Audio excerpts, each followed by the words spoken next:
जाजपुर देई प्रवाहित पुण्यतोरया बैतरणी नदीर दशाश्वमेध घाटरे गीता जागरण परिषद पक्षर बोईत बंदाण उत्सव अनुष्ठित हो जाइए।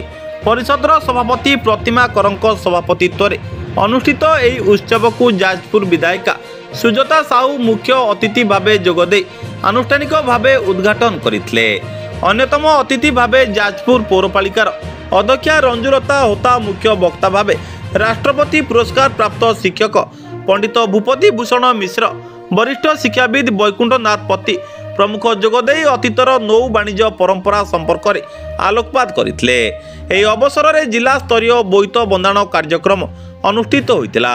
अन्वेषण थिएटर ग्रुप पक्षर साधव पुओ बहु भेष होई बैतरणी नदी कूଳରେ बोईत बंदापना करथिले। एही बोईत बंदाण उत्सव को देखिबा पाई हजार हजार संख्यक श्रद्धालु भिड़ लगिथिला। एही अवसर में विभिन्न प्रतिभावान व्यक्तित्व को संबर्धना प्रदान करा सहित अनुष्ठान पक्षर पूर्वरु अनुष्ठित गीता आवृत्ति प्रतियोगिता एवं सुंदर बोईत प्रतियोगितार कृति प्रतियोगी को पुरस्कार प्रदान करा जायतिला।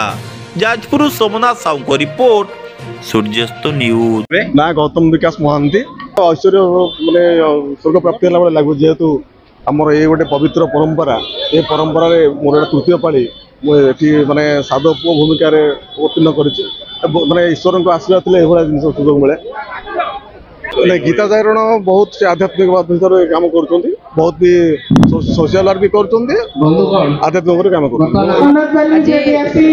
जाजपुर जो जिला स्तरीय कार्यक्रम गीता जागरण परिषद तरफ आज ये मते निमंत्रित करिथिबारु मोर बड़ सौभाग्य। कहीं एटा हूँ जाजपुर बिरजा माटी कला ऐतिह्यर माटी तेणु एठी तो सबु बेले पारंपरिक पर्व ही चले 12 मासरे 13 पर्व।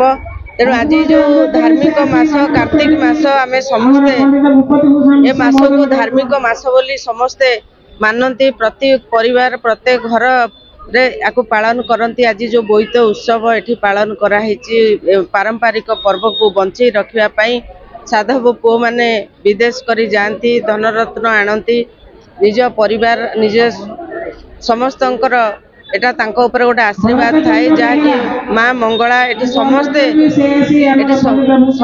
निज निजर अभिनय सहित जेमिति पारंपरिक पर्व को बंचे रखिया पाई आज ये कार्यक्रम।